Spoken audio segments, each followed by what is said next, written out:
above as well as under the water. Sperm whales, schools of mobular rays, blue sharks find rich feeding grounds in the channels between the islands.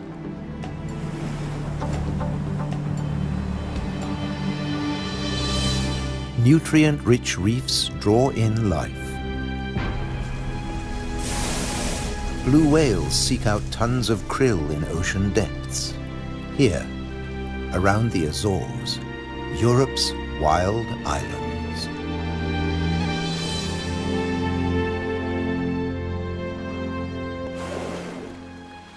A family of false killer whales cruise the ocean on the lookout for prey.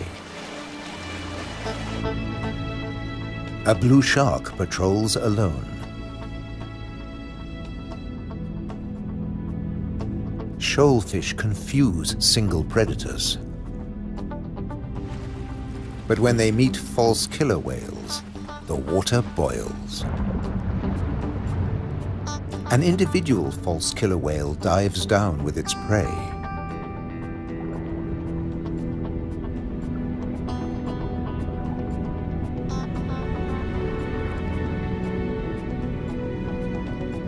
A blue shark comes late to the feast, drawn by scent molecules. But this morsel presents a problem.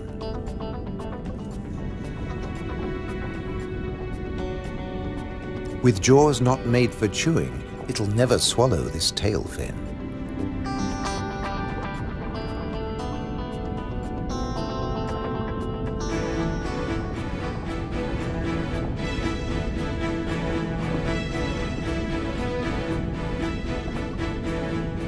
Most fish force water through their gills to breathe. This shark can't, so it has to keep moving.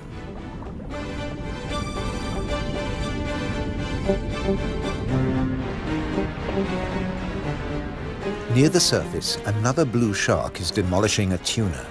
This job its teeth can do: shake and take.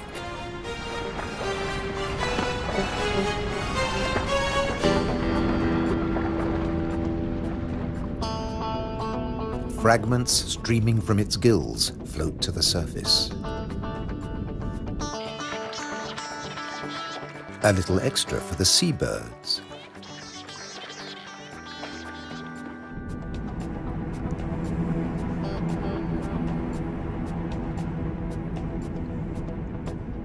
Not all the remains go up.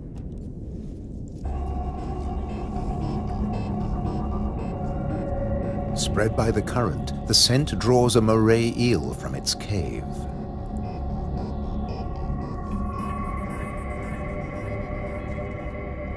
Sea bream, triggerfish, and painted combers are on its tail.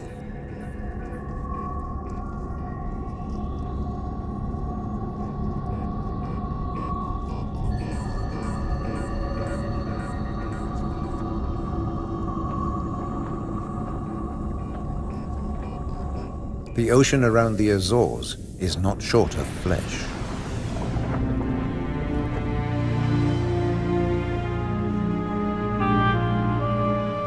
And yet above the water, the islands themselves have no large wild animals.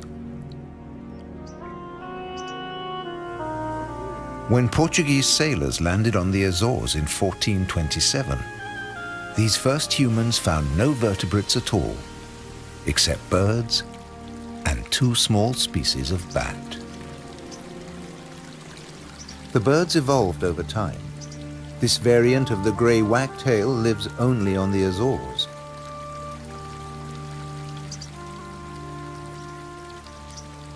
With head feathers a different color from its European relatives.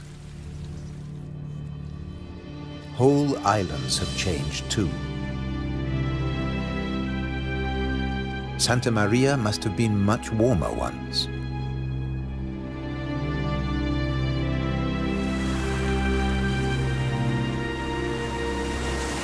Many of these ocean fossils belong to extinct species that once lived in warmer waters.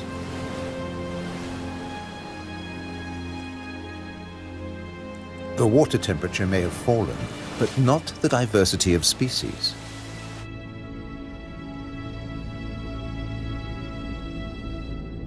After nearly 6 centuries of human habitation, the seas around these volcanic islands are still largely unexplored.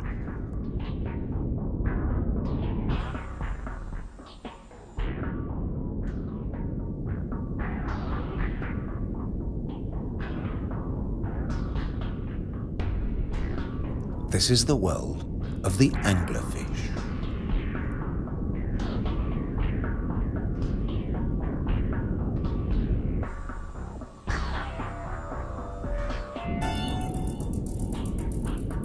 A 1,000 meters down, this pink frogmouth ignores the pressure of 100 kilos per square centimeter. Other deep dwellers are less easy to name.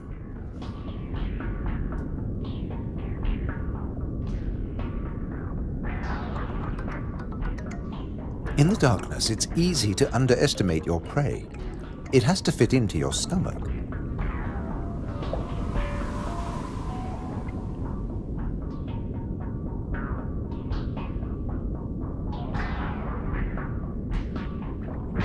The six-gill is one of the largest deep-sea sharks, but at night it swims to the shallows to feed. The spider crab lives in darkness. It has never seen this kind of light. Nor has its coral community. Beyond the scorpionfish and past the deep-sea sponges, there's an unknown world.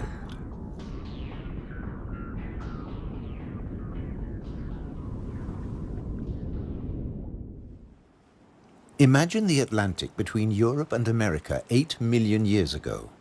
Pressure along the mid-Atlantic ridge forces the continental plates apart.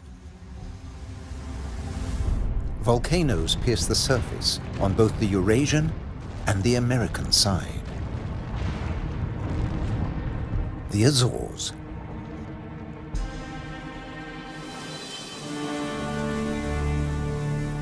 Most of the volcanoes are dormant. Water, not lava, fills their craters.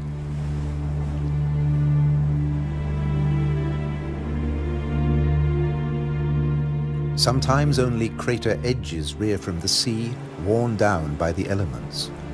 Spawned by the sea, there too they will return. For now, it's craters that dominate the landscape. Gases still escape from fumaroles on some of the 1,700 volcanoes. Heat brings water almost to boiling point.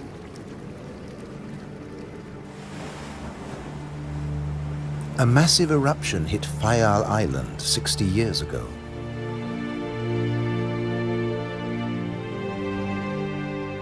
Humans couldn't live in this lunar landscape.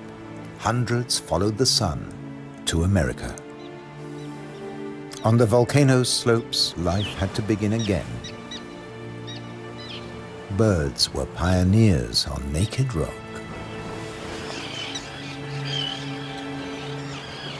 Wind and birds still bring seeds from over the sea. Some come floating in.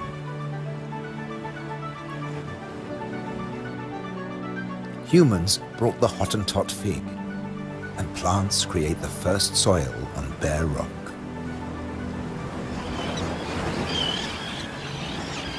An active volcano will destroy life.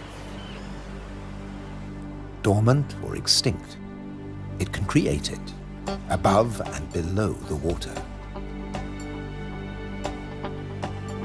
The underwater cliffs of Formigas are the summit of a volcano. Overall, the waters of Europe's wild islands are home to more than 1,500 species. This is the spiny starfish.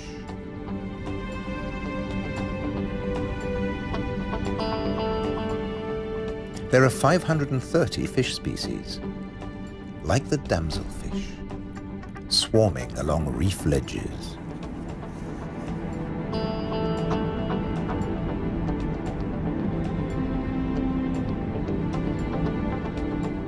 The grouper is a formidable loner. Its giant maws scare off intruders.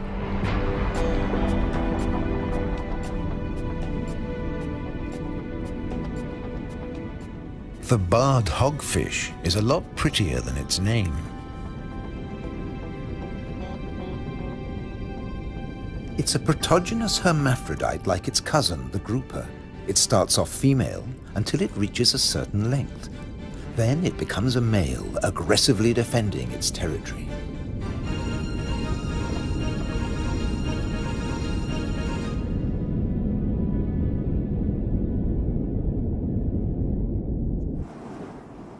The archipelago's weather changes too, up to 4 seasons in a single day.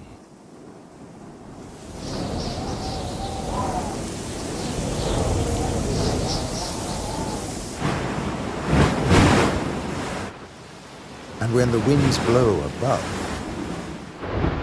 down below, no one is safe. The storm surge tears into the sea floor. But turbulence won't deter European eels from their prey. They're adaptable, living equally happily in salt and in fresh water. This is just swell. Heavy surf stirs up food. For some, that means come out and eat. For others, take cover.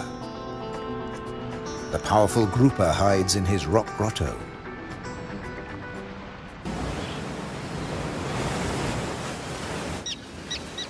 In churning waters, it's tough to spot your prey. But the common terns have no choice. The first chicks have hatched, and they're waiting to be fed.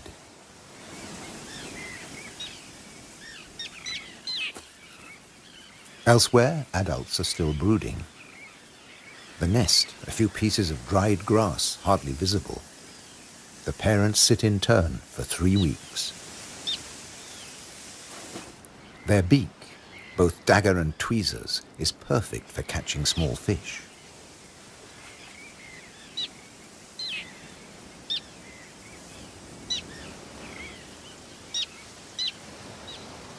"3,000 pairs breed here.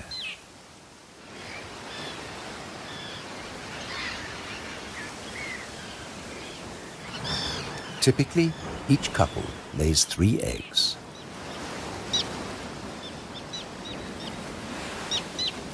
The chicks are fed for 4 weeks, till they can fly as well as their parents.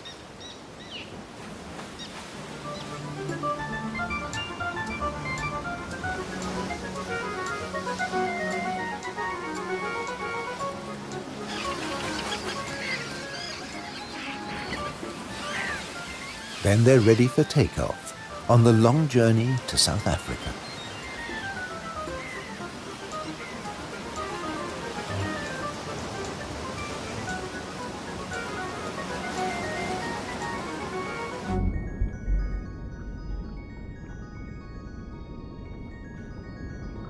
Under the water, survival can depend on staying still, very still, like a wide-eyed flounder.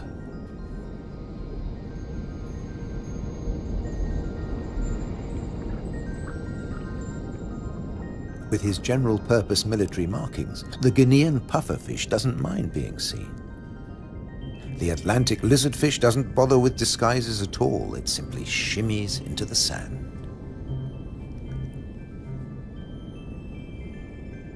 This may fool both its prey and its predators.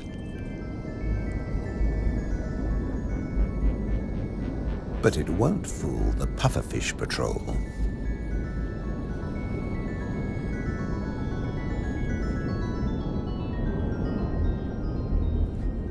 The shamefaced crab folds its pincers to protect its gills and digs itself in.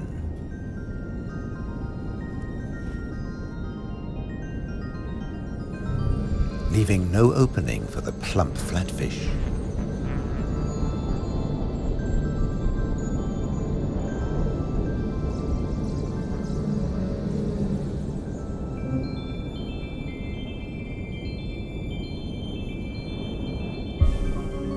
Bye. A starfish flees at top speed from a marauding snail.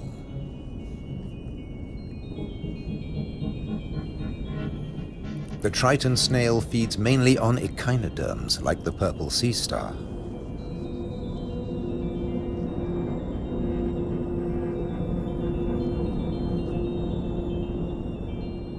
It's no big deal for an octopus. No pickings for it here.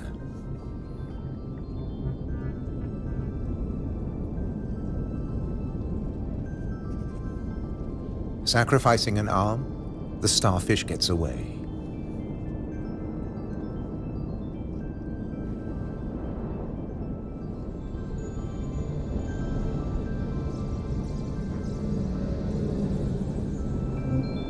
It's escaped with its life, and the limb will grow again.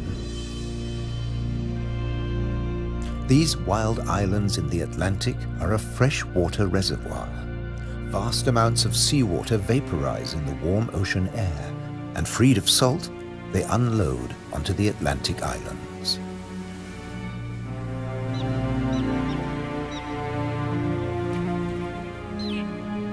The common tern flies between two worlds, fishing in the sea and in the lakes.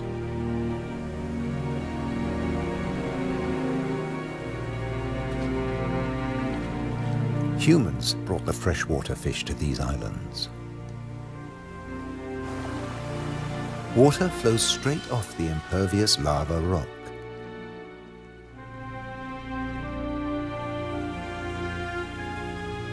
But peat moss sucks up huge quantities of water like a sponge, taking it in through every surface. Deprived of oxygen, the dead parts of the moss never rot. The extremities keep on growing, and the moss colonizes more and more of the bare rock.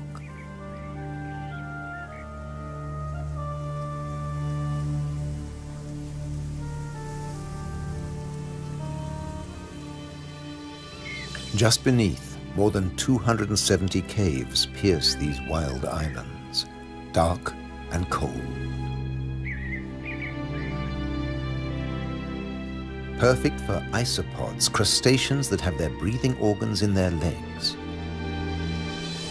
Or for cyanobacteria, a life form that has existed for nearly 4 billion years. Cooling lava drops create amazing shapes. Shark's teeth. It's a hollow, secret world, just waiting to be filled. Past the undersea threshold of the Azores, it's permanent night. Perfect for a nocturnal common stingray.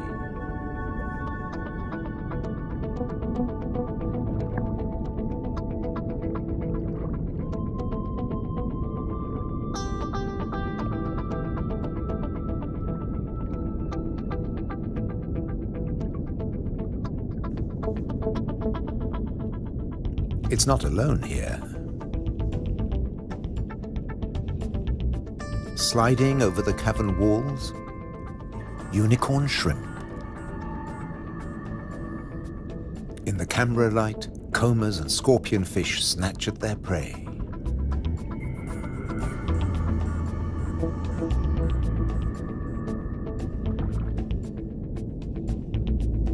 The brown moray eel is cleaning up on the cavern floor. The shrimps come up from deeper waters to spend the winter. For some, it's a short winter. The females packed with blue eggs are especially sought after.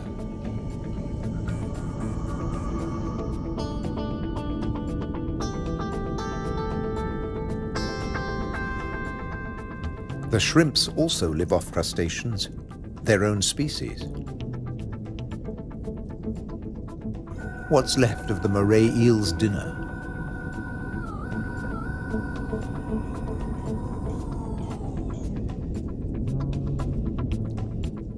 First, eat your neighbor, then take time for a spot of grooming.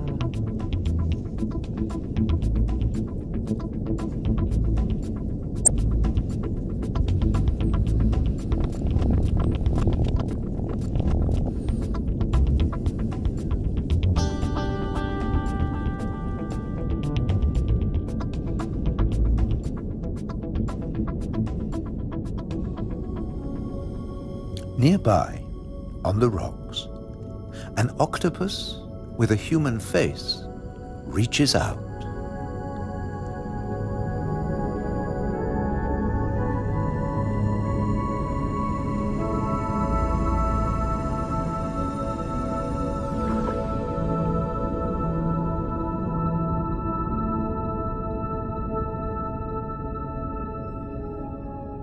The stingray glides back to the ocean.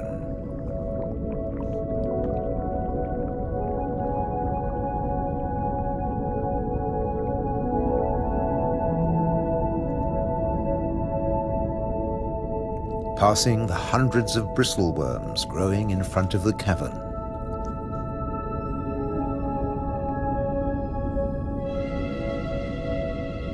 Their tentacles trap particles from the passing current to eat or to construct the tubes they live in.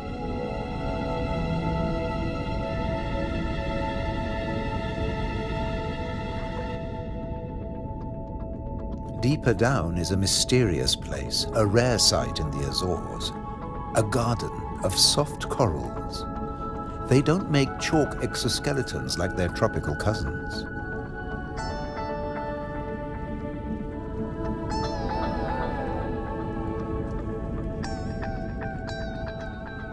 The currents carry plankton down to their home on sunken seamounts.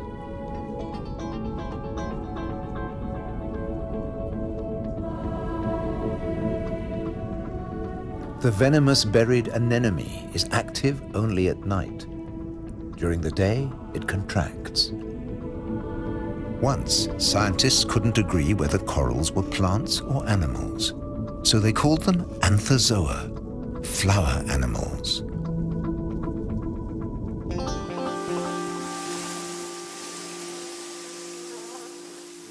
No doubt about these.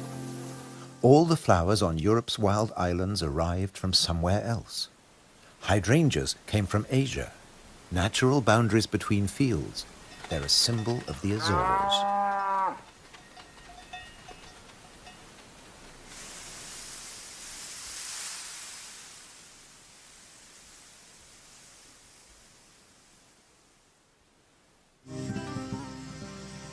Hundreds of stone walls create hundreds of microclimates for the vines the settlers brought in the 15th century.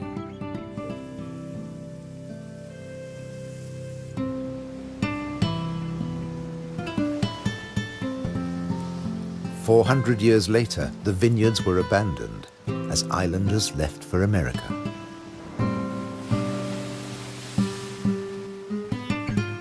The stone walls became a playground for Madeira lizards. They were brought here by seafarers too.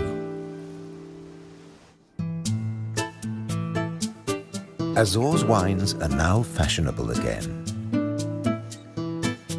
Nearly 1,000 hectares, more than 2,000 acres of ancient vineyards on the island of Pico have been declared a World Heritage Site by UNESCO.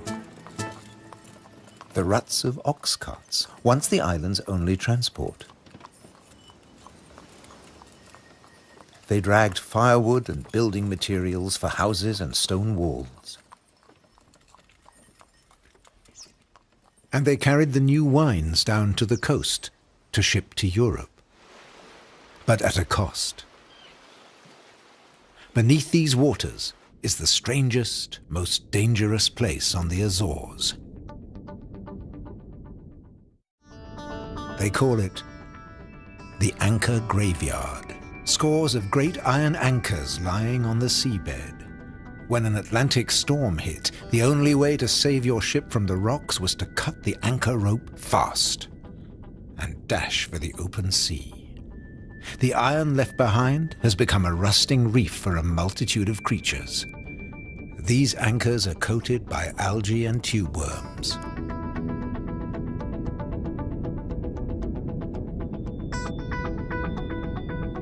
A shark's outline protects hiding fish. The grim-looking sea robin feels its way. The 3 front spines of its pectoral fins have their own receptor cells for finding food. The Mediterranean mooray's mouth is mournful, but it's miming the call of the sea robin's swim bladders. A common octopus discreetly searches for food. It will fit in anywhere.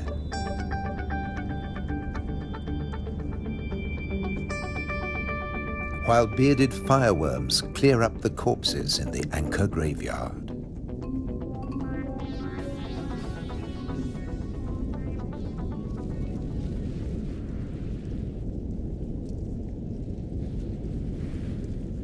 They are the mobile relatives of the immobile tube worms.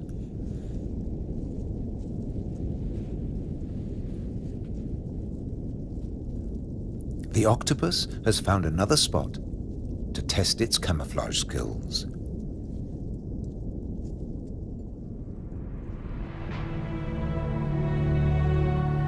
Above water, too, human presence is everywhere, even in the craters.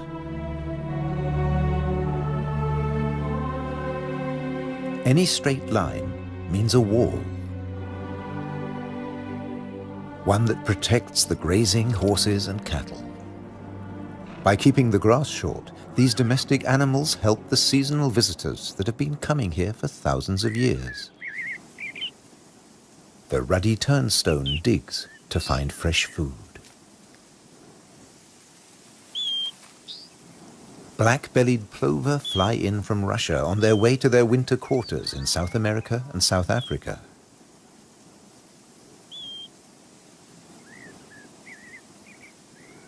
The ruddy turnstone drops in from the Arctic. The northern wheatear arrived from Canada via Greenland. The American pipit drifted in from North America.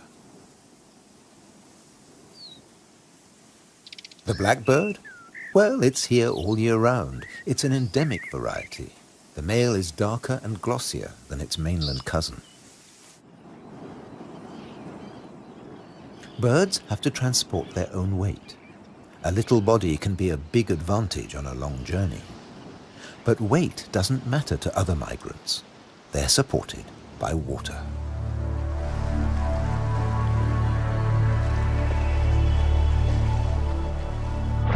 Humpback whales migrate between the Arctic and the tropics. They make a hunchback when they dive, hence the name.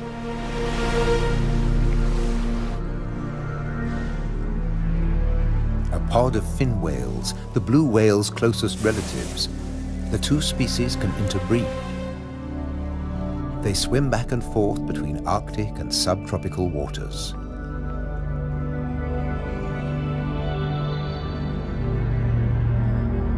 Fin whales and blue whales have their blowhole in the center of their skulls. Sperm whales have theirs on the left.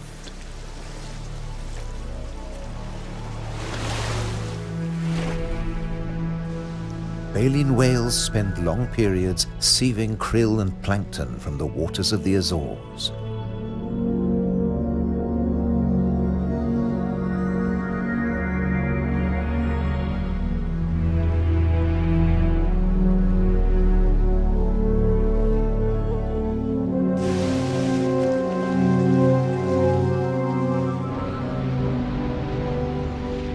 They leave their excreta behind them. It feeds vegetable phytoplankton. Animal plankton eat the phytoplankton, and at the other end of the food chain are fish and the whales themselves. But a great deal of whale food comes from deeper down.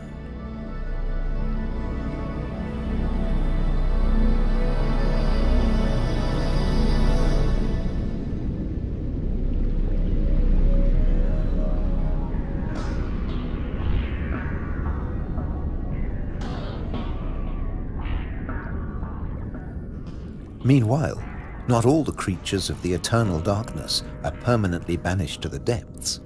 Every night, countless organisms leave the realm of the bizarre anglerfish and rise into shallower waters. Colossal amounts of krill join them on the upward journey. A nightly vertical migration. Salps and bioluminescent comb jellies illuminate the greatest movement of biomass on Earth. All here to harvest the vegetable plankton, or get eaten themselves. This innocent-looking blob is anything but. A Portuguese man-o'-war is a colonial organism, a conglomeration of polyps serving different functions. One polyp is the sail. Innumerable other polyps repel invaders or catch booty with tentacles that stretch up to 30 meters. On the right, a salp has become ensnared. Venom from stinging cells kills the prey. The tentacles drag it to the mouth.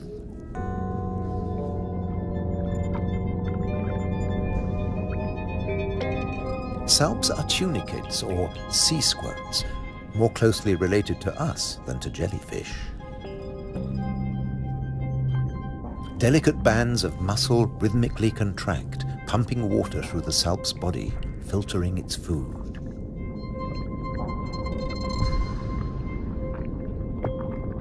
Salps build into chains and can direct themselves through the water.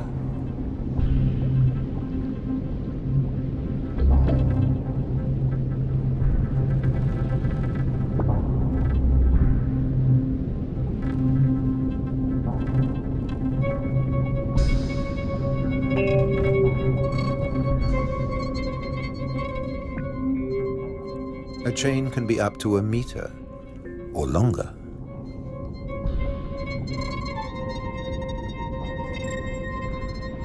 Unlike salps, many jellyfish have venomous tentacles. But they too have predators. They're one of the favorite foods of loggerhead sea turtles. On their 5-year journey from the Florida beach where they were born, they swallow innumerable jellyfish, immune to the venom. But there's another hitch. Comb jellies have no sting cells, but in the water they look a lot like drifting plastic.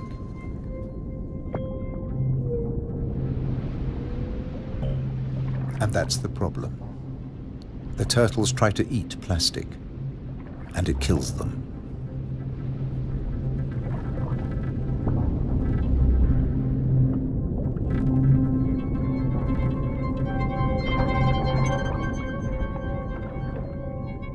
This is a great jellyfish hunter.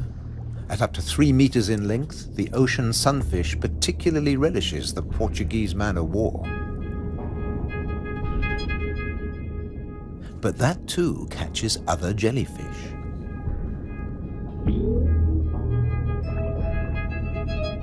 The sunfish can dive. This heaviest of all bony fish tears its prey apart in the depths.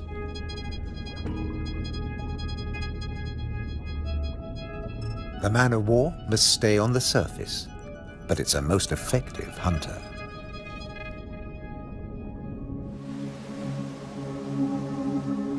The Cory's shearwater also has a successful strategy, at least in its familiar world.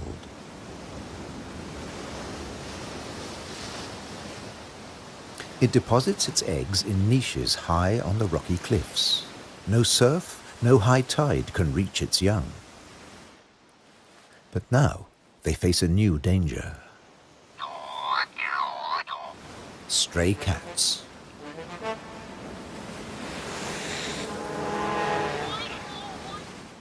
The female shearwater laid a single egg in May.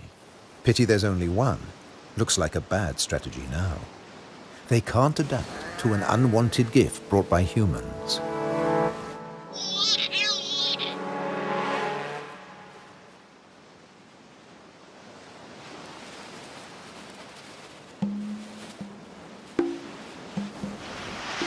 On the island of Corvo, more than 80% of predated chicks are the victims of cats.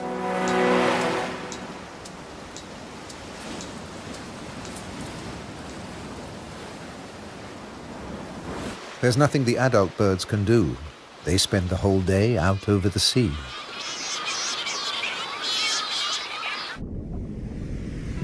By contrast, periphyton, a mix of algae, bacteria, and microbes, stay where they grow, ruled by time and tide. Some quickly find a home on flotsam and jetsam. Attached and yet mobile, they drift across the ocean. Goose barnacles fix onto hard surfaces. Their cirri grasp plankton from the water. No matter what it's made of, marine debris attracts life forms.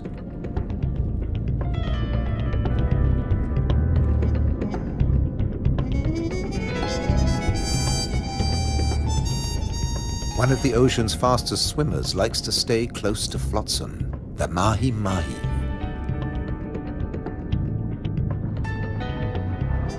Because floats and buoys provide protection in the open sea. Some species may have survived ocean transfer as passengers on floating debris.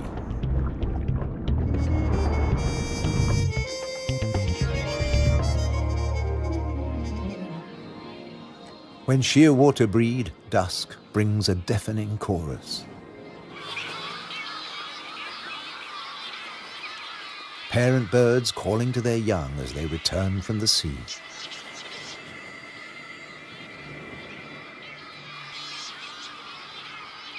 The birds recognize each other's cries. 75% of all the world's shearwaters breed in gigantic colonies on the Azores.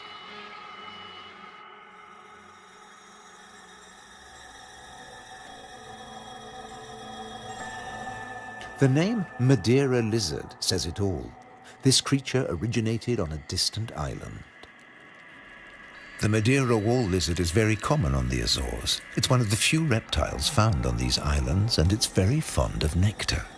Invertebrates and vegetable matter complete its diet.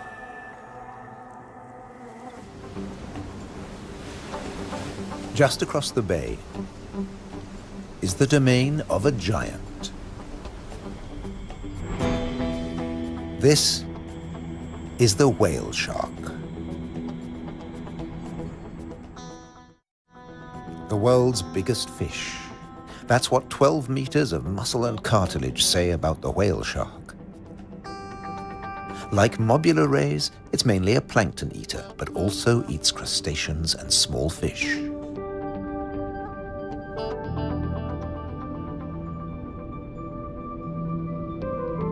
The rays' rolled fins on their foreheads direct the plankton into their mouths.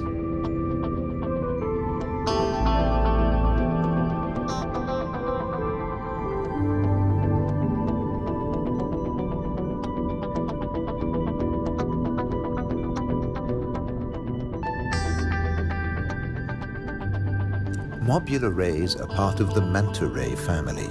They cruise in small groups, shadowed by fish using them as cover and picking up their leftovers. Flying in slow motion, the rays dance through the ocean, round the volcanoes.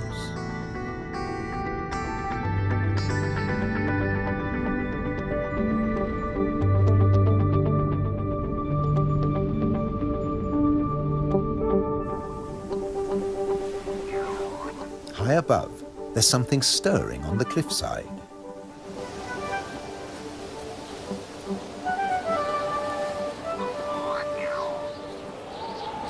A Cory's shearwater leaves the nest niche for the first time. He doesn't know a thing about flying, but his parents have stopped feeding him. He has to learn to fly as fast as possible, or he'll never have a meal again.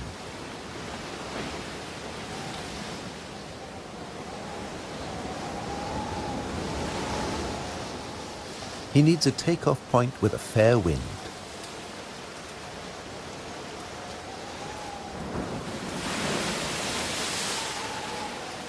Even on the rocks, he looks unsteady.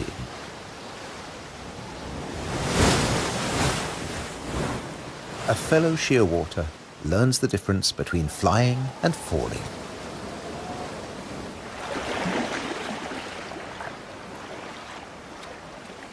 If you're already on the surface of the sea, there's nowhere further to fall. But getting aloft is even more difficult.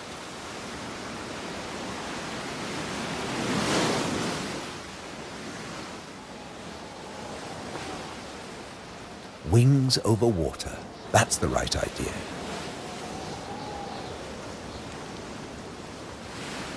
Taking off from the sea in a side wind?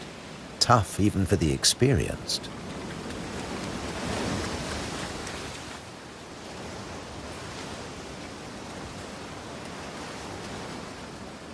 It's now or never. Pluck up your courage. Embrace the wind and off to South America.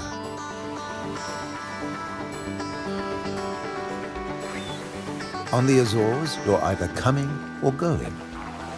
In December, with the sheer waters long gone, male sperm whales are returning from their feeding grounds in the Arctic waters.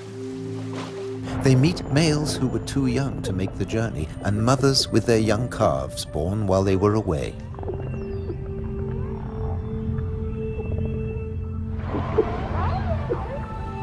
While the mother dives for food, her calf stays on the surface. It'll be 2 years before he dives with the group.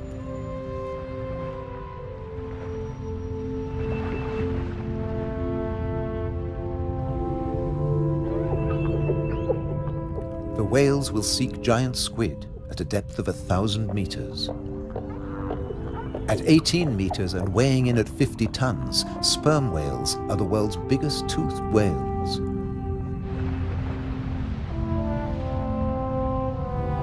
The calf will remain alone for up to an hour, defenseless against a possible attack by killer whales.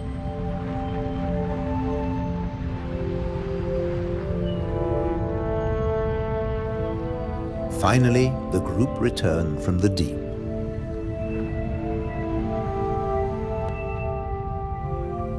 The calf is once more under the protection of its mother. She will feed it for 2 years. During this time, she won't fall pregnant. Now the whales can take their ease, preferably hanging vertically in the water.